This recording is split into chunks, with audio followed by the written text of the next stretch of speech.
So thank you all for being here today. As public representatives, we are entrusted with a sacred duty to protect the people we serve, especially those who have been failed by the very systems meant to safeguard them. Today's presentation is not just about law or finance, it is about justice. It's about the 200,000 Irish families, many of them in their 50s, 60s and 70s, who were sold unsuitable mortgages only to be handed over to vulture funds like cattle at a mart. They are not reckless borrowers. These are our neighbours, our constituents, our parents, people who have paid their dues and now live under permanent legal threat with no disposable income and no path to financial peace. The European Court of Justice has been crystal clear. If a mortgage contract contains unfair terms, those terms are unenforceable. Yet in Ireland, we continue to allow these contracts to be enforced, often aggressively, by entities with no consumer function, no regulatory oversight and no accountability. That is why we are here today, to shine a light, to ask the hard questions and to demand that the Irish consumer protection law finally catch up with European standards. Let me introduce you to two speakers, men who have not only studied this issue but have taken action. Ben Hoey is a former Chief Financial Officer of Merrill Lynch International Bank and a Senior Executive with Kennedy, Wilson and Bank of Ireland. Since 2015, he has dedicated himself to helping distressed mortgage holders navigate the legal and regulatory maze. He is now co-founder of Quartech services, better known as Misselling.ie, a claims management firm that has already activated over 130 cases on behalf of Irish consumers. Ben brings a rare combination of insider banking knowledge and a fierce commitment to justice. He knows how the system works and how it has failed. Barry Lyons is a solicitor based in Dublin, specialising in insolvency and consumer protection. He is also a director of Misselling.ie. Barry has spent the last 4 years building a legal strategy rooted in EU law, particularly the unfair terms in the Consumer Contract Directive. Together with Ben, he has developed a robust process to help borrowers challenge the legality of their mortgage terms. Their work is not theoretical. It is practical, it is urgent, and it is already changing lives. I urge you to listen closely, ask questions, and consider how we, as legislators, can ensure that no Irish citizen is left to fight this battle alone. And why are we here? Well, I've only two objectives here today. One is to explain to the Oireachtas how European consumer law works, because there's not much discussion about it in Ireland. And the second is for you to take away some of our leaflets, because given the amount of people involved, we know your friends, family, your constituents are all impacted by this. This is 15% of the Irish mortgage population. This is close to 250,000 people in what is a very small country. So thank you again, Senator, for this opportunity. Now, what's different? What are Barry and I bringing that's different to the equation here? Well, I guess first and foremost, we're looking to European consumer law. Secondly, I am an expert in banking, investment banking, not retail banking, not the guys who sell these products. I spent most of my life managing the bankers. I've been a chief financial officer, chief risk officer, so I'm not a banker for the record, but I'm a manager of bankers. Barry, of course, is well versed in both European and Irish law. So between us, we do have a very good offering where we know we can protect Irish consumers against these private equity funds who have taken advantage of the crash in this country. At this stage, it says ask Barry to give an introduction of himself, but I think we can skip that because Sharon did such a good job. Now, the crux of the matter, the European Directive on unfair terms in consumer contracts. I'm just going to call it the UCTD because it's a bit of a mouthful, or call it the Unfair Terms Directive throughout this presentation. This directive was implemented in Europe, or issued in Europe in 1993 and implemented in Ireland in 1995. It's a beast of legislation, but it lay dormant for many years. In fact, until 2019, when, due to a problem in Eastern Europe, not dissimilar to our own, Polish, Hungarian, Croatian lawyers took cases, mortgage cases, right up to the European Court of Justice to get rulings on their interpretation of the Unfair Terms Directive. So from 2019, the ECJ started to issue quite substantial rulings in favour of consumer. And they have not filtered down to Ireland. So, what the EU did, what the EU law recognised, was that when a consumer and a bank, or any large institution, when they interact, there is an imbalance. The consumer knows nothing. The bank knows everything. And that creates an unfairness. And the main reason is the individual is seen as a consumer, and a consumer is seen as someone, or is defined as someone operating outside the normal course of their business. So whether you're a solicitor, a barrister, a senator, a TD, a carpenter, when you go to a bank to borrow money, you are a consumer. You are acting outside the normal course of your business or your expertise. And EU law recognises that you need protection in that environment. And the key protection they give is all material risks must be identified by the bank or the mortgage lender. That's a very important statement. The bank must identify all material risks. And those risks must be clearly communicated. Between those two sentences are enormous in terms of principles. And people will say, well, there's a full contract, it says everything. It actually doesn't, because most of these risks that Irish people took on in 2005, 6, 7, 8 were not identified. And could not be identified because they're quite technical. You know, they're banking speak, they're interest rate risk, credit risk. They're things people wouldn't even be thinking about when they're trying to buy their home. And the ECJ was very clear, if you don't clearly communicate, and clearly means go well beyond just putting a few little lines in terms and conditions. It means showing all the upside and downside of these risks. And clearly, this word's going to come up a lot, clearly they didn't do that. People took on loans that they had no idea of the risk they were sold loans that they had no idea what the risk was.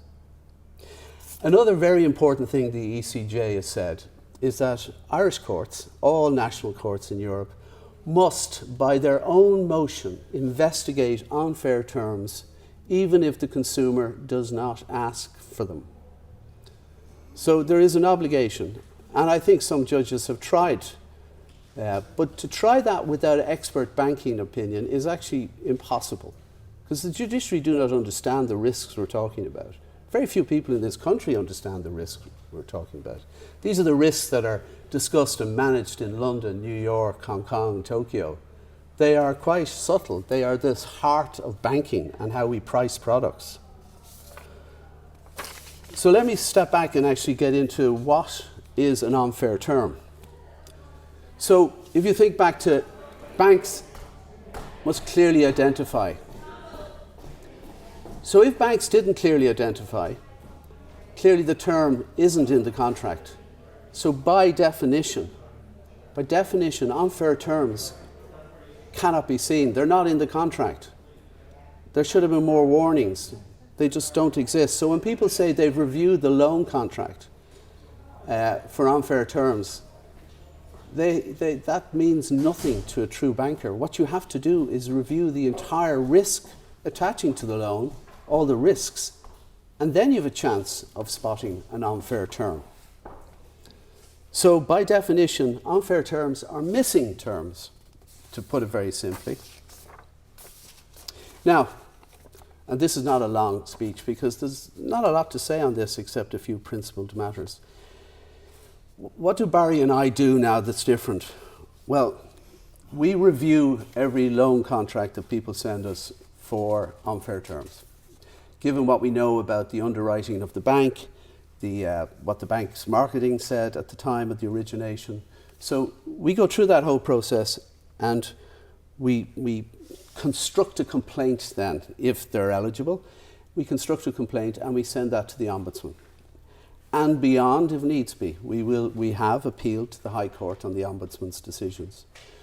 That we do because people are struggling. That we do for nothing, for free. It's no win, no fee. So we only take our fees when we win compensation. And that is, there's still 30 or 40,000 people in that category.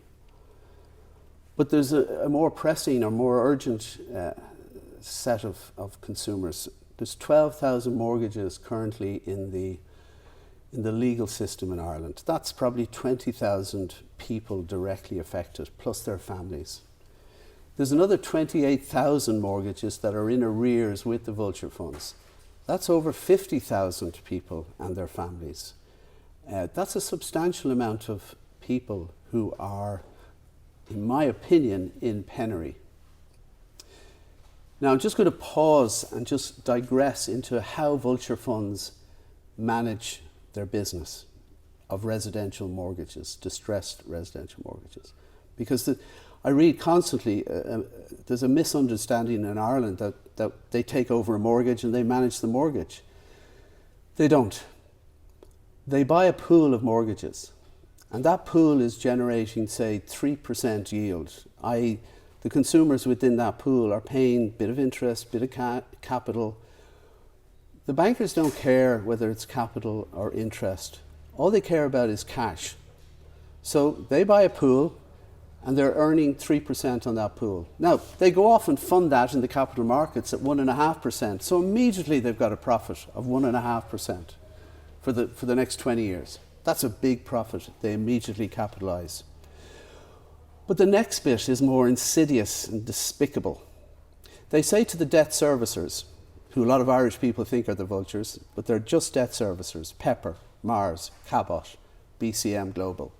These people who manage the funds or manage the mortgages. They say to them, this is yielding 3%. We want you to drive this up to 5% and then you'll get your bonus. How do they drive it up? They drive it up by every possible method. They make phone calls. They get people to fill out the SFS every 6 months. They are constantly on people. They are constantly threatening them with legal action and then taking legal action. But the interesting thing is they rarely actually execute a repossession order. We have no homes repossessed compared to the amount of people under pressure. And I think that gives a comfort to the established regulatory authorities that there isn't a problem here. I think last year, in the quarter ending September, 26 homes were repossessed. Now, given the numbers I was talking about earlier, 28,000, 12,000, that's nothing. So I'm sure there's people sitting in the Ombudsman, in the Central Bank, in the Department of Finance thinking there's no problem here. But when you look underneath, you see, and that's what Barry and I see on a daily basis, is the threatening letters, the constant, if you don't do this, this will happen. You're going to court, you've lost the protection of MARPs. It's never ending. It might go quiet for a while, then they'll come back as you come up to the top of the pile. You might be meeting your new payments, but they'll come back to see is there more to be extracted from you. It's purely an extraction. People are genuinely in penury. They will never get out. Secondly, the Vulture funds, who instruct the debt servicers, believe they can charge any interest rate they like. I don't know what basis of law they've decided that, because when you go into a bank and borrow for your mortgage, for your home, you usually have a standard variable rate. Now, what the standard variable rate means is that's the bank's rate that it's going to offer to everyone. It's very democratic. The bank will decide what that is. One of the main driving forces behind that, the setting of that rate each month, is competitive pressures. Does the bank want to do more mortgage business, less mortgage business? So Bank of Ireland and AIB, they'll vary their standard variable according to their business strategy. if any of the banks sell a contract with a standard variable in it, I don't know how the buyer can apply the bank's standard variable. It makes up its own standard variable. That to me is just wrong. And the standard variable, and these are not my words, the central bank economist in February released a small report that said the Vulture funds are charging up to 8 and 9% on mortgages under their standard variable, their invented standard variable. I don't, even most middle class people couldn't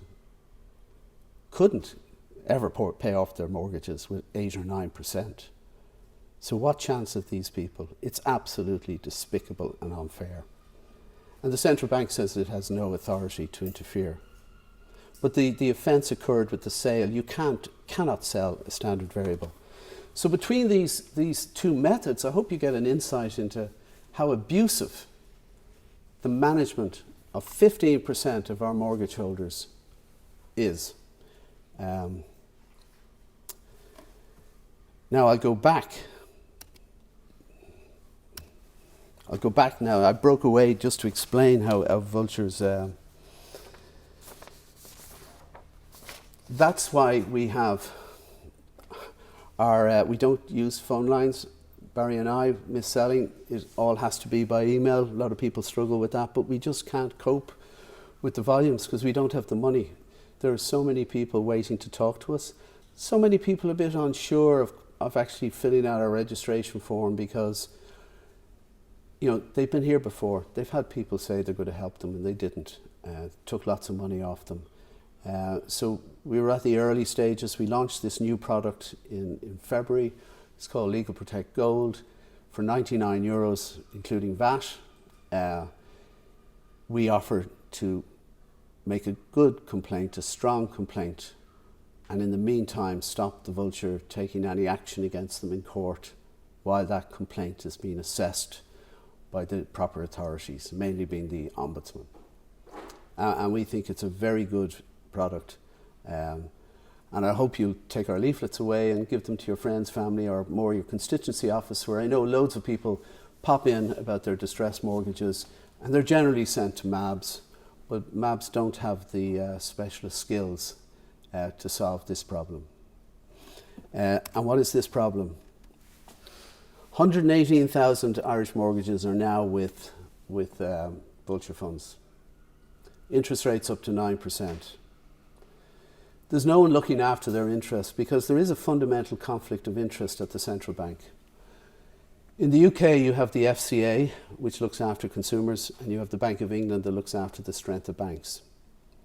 In Ireland, we have the central bank who looks after both of those. They are a conflict. There's no doubt about it. If you make one party stronger, you'll weaken the other. And the central bank has always taken the view that they've got to keep the main banking system strong. So the central bank, if you complain to the central bank about what's going on, they'll send you to the FSPO, the Financial Services and Pension Ombudsman. But he claims he only deals in equality. You know, he's a mediator, adjudicator between two parties. He treats the bank and the individual the same. That's a direct contradiction of European law. Because as I said at the start, there's an unfairness from the start. There's an imbalance. And this all leads to one of the EU's biggest, important principles is the principle of effectiveness.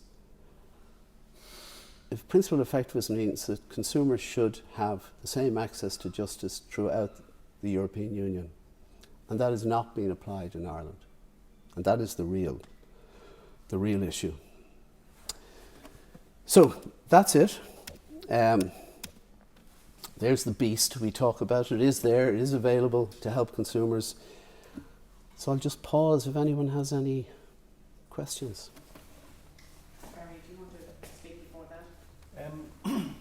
No, I think we're taking... Oh, yeah, he's... So I'll open it now for questions. If anybody has any questions they'd like to... You have a microphone in front of you if you want to sit down, Ben. There. Joe Conway. Sharon, thank you, and thanks very much, Barry, for a very elucidating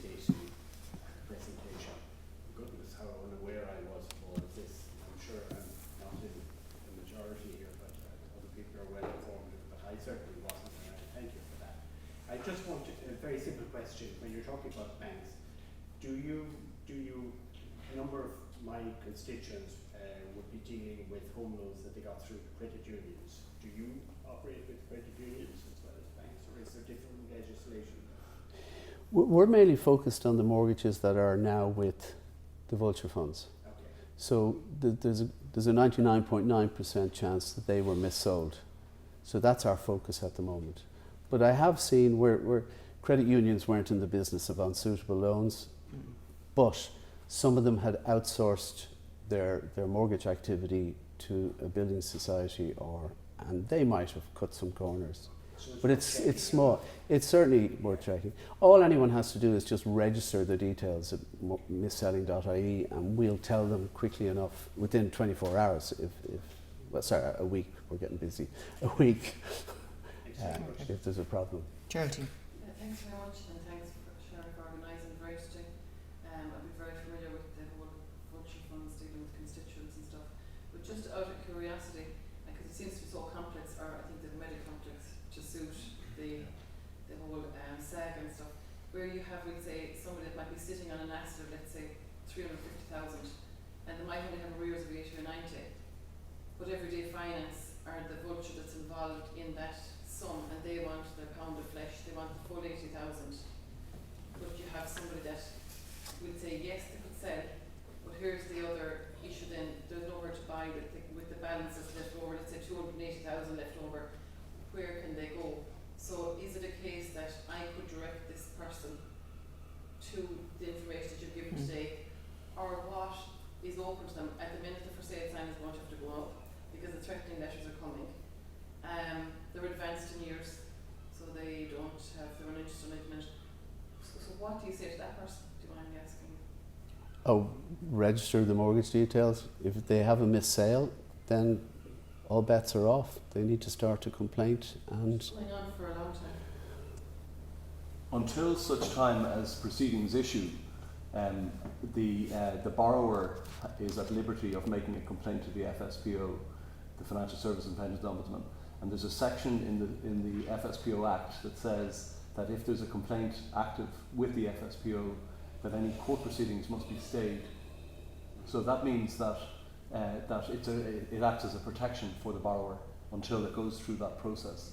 So we have a very complete list of the offer letters, as Ben referred to, that issued all through the noughties. So we can tell almost when the loan issued with what institution, the basis on which it was missold, without even necessarily referring to the offer letter. But if you make the complaint to the FSPO, so long as that is active, well then they're precluded from issuing proceedings. They're precluded from proceeding. You apply for a stay on the proceedings. Very good. in fact, you mentioned something very important there. They're vulnerable. They're old. Exactly. And that's most of the people we're seeing. Because of the age group here, their resilience is wearing away and they're giving up. We're actually about to launch a new product, or a new part of the product, which is if you sign up to our gold product, we'll have the post and phone calls stopped. So the post will be redirected to Barry Lyons solicitors, and there'll be a letter issued that states no more phone calls, we only want to communicate in writing. So that will take all that Pressure. because people It's very living in good. fear, it's the fear these guys put into people that causes them to do irrational things. And then they won't talk to anyone because they've been forced to be shamed into this situation. And the other thing is as well is that, as Ben referred to, they invent the interest rate, which means that people that have a limited income find that they can't meet the invented interest rate on their mortgage repayments, which means they don't make any payments.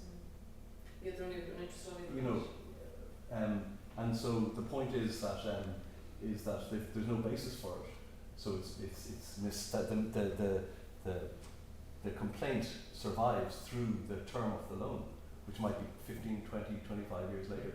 And again, it also presumably, because they're of advanced years, there was no provision made for their repayment of the loan in their retirement, which in itself is a missold term. Okay. So there. So the gentleman beside Gillian, go on ahead. Thanks, Keelan Doyle, representing Deputy Mary Farrell. I was looking the other day,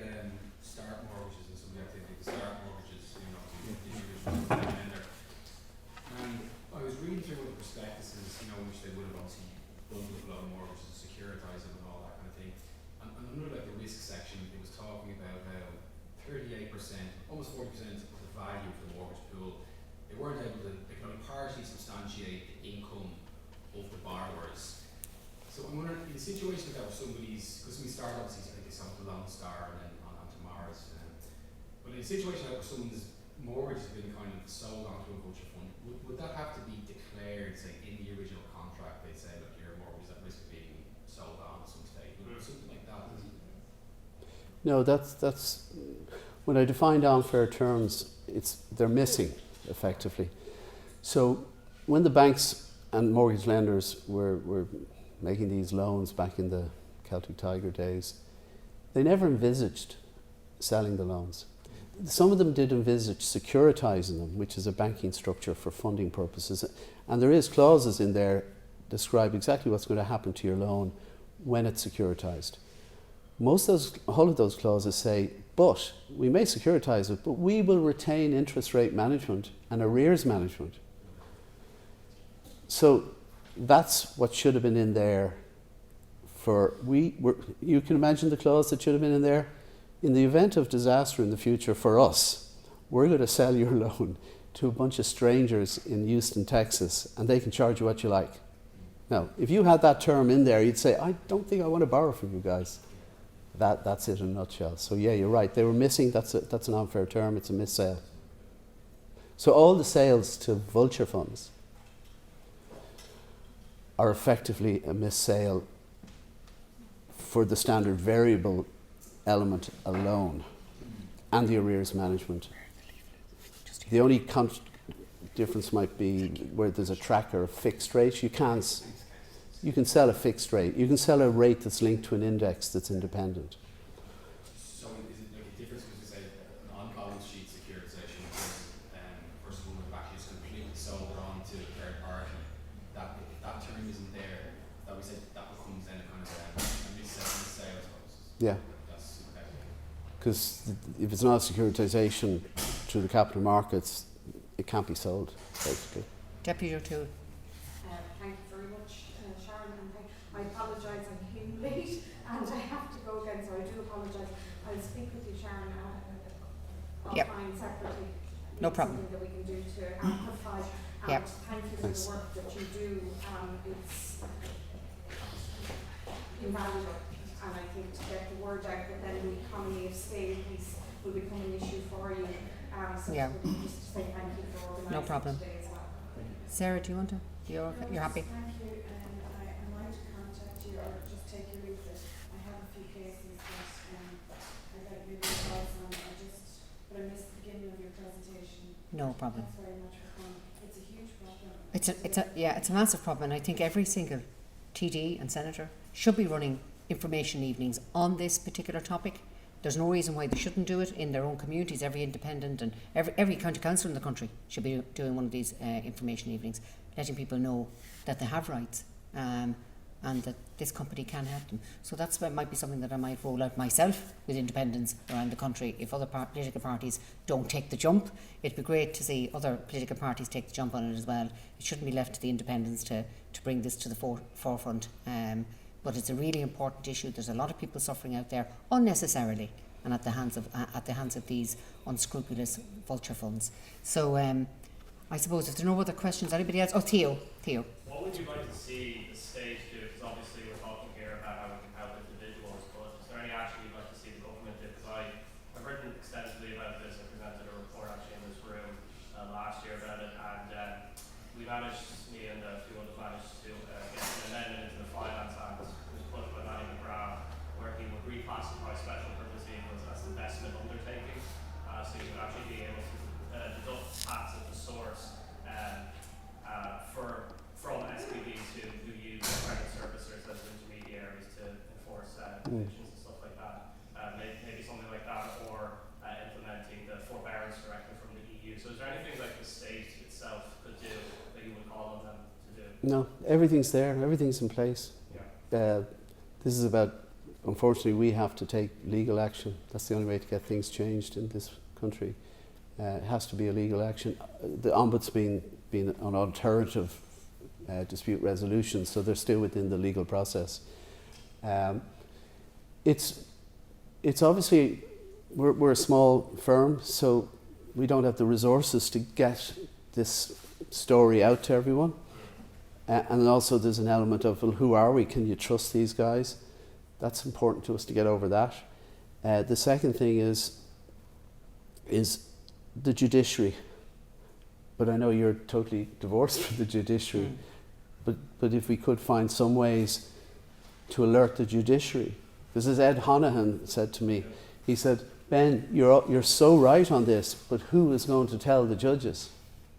That's where we need help. Publicity and the judges. That's where we need help. Okay, that's fine.